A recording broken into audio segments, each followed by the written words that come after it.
Vous savez, pour un historien, quelque importante que soient les lois de fer, essentielles, on ne peut pas se priver de regarder plus loin en arrière, et au moins jusqu'à la Révolution française, où se sont définis au fond les trois soucis majeurs qui ont orienté le choix entre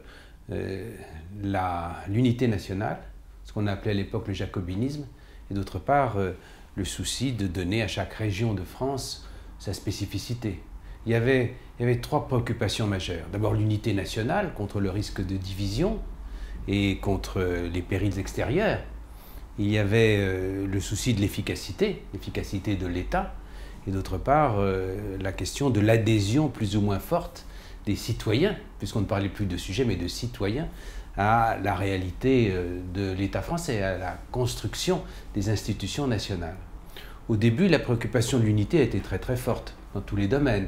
La langue pour l'abbé Grégoire, le fonctionnement des institutions administratives, les préfets.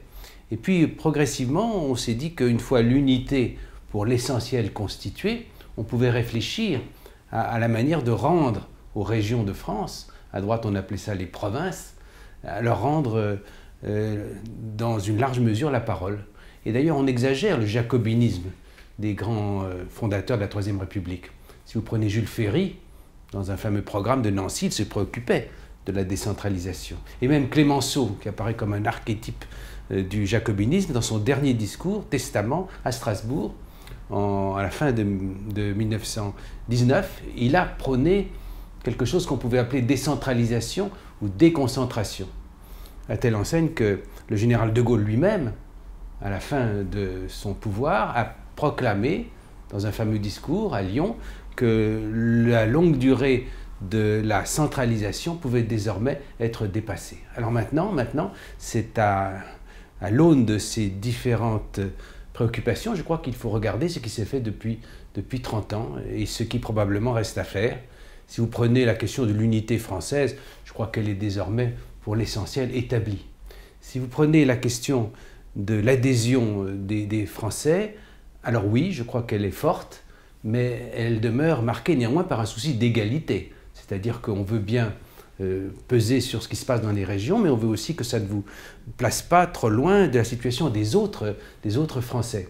Quant à l'efficacité, c'est le fond du problème. Il y a eu de grands progrès qui ont été accomplis, chacun le sent bien, dans le domaine de l'activité sociale, la question du transport, la question de l'enseignement, dans le domaine culturel aussi, et la préservation des langues, de la diversité des langues, tout cela est clair. Et en même temps, il me semble qu'il reste à préciser, pour ce qui est de l'adhésion des citoyens, la manière dont s'organisent les relations entre l'État et les régions. Ce n'est pas toujours clair. Et quand il n'y a pas clarté, du point de vue démocratique, les choses sont compliquées. Il y a cet empilement de réalités qui est un véritable problème. Les contrats entre l'État et les régions, les citoyens n'y comprennent pas grand-chose. Bref, je crois qu'il faut aller vers plus de clarté et avoir le courage probablement de donner plus de pouvoir aux régions, sous le contrôle bien sûr attentif de la communauté nationale.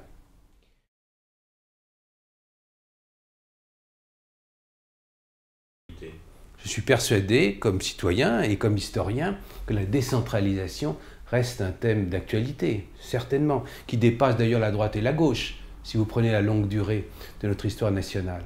D'actualité parce que pour constituer cette nation telle que nous l'aimons, oui, il faut que dans bien des domaines, les citoyens se sentent proches de ce qui se fait, et que ce soit dans le domaine fiscal, dans le domaine concret de ce qui se réalise, que ce soit pour lui très clair et très lisible.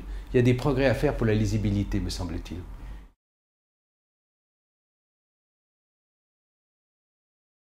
Je pense que pour l'essentiel, les Français y adhèrent. Pour la grande majorité d'entre eux, reste à faire que cette adhésion soit fondée plus intimement encore sur la satisfaction de voir qu'ils peuvent peser sur ce qui se fait ou éventuellement sur ce qui ne se fait pas.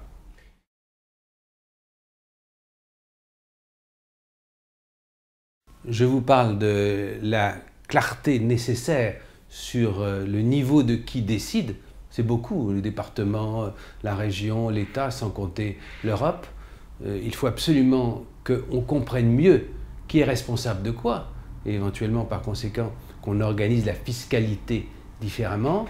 sans entrer dans le détail technique des choses, cela me paraît indispensable. Alors il revient bien sûr à l'État, l'État centralisé, qui a tant de fonctions régaliennes et autres essentielles, d'accepter qu'il y ait cette décentralisation, ce partage des pouvoirs. Encore faut-il que les pouvoirs régionaux le méritent par leur efficacité, par la clarté de ce qu'ils font et par l'évidence que l'argent qu'on va leur confier est bien employé. Cette évidence doit être éclatante aux yeux de nos compatriotes partout.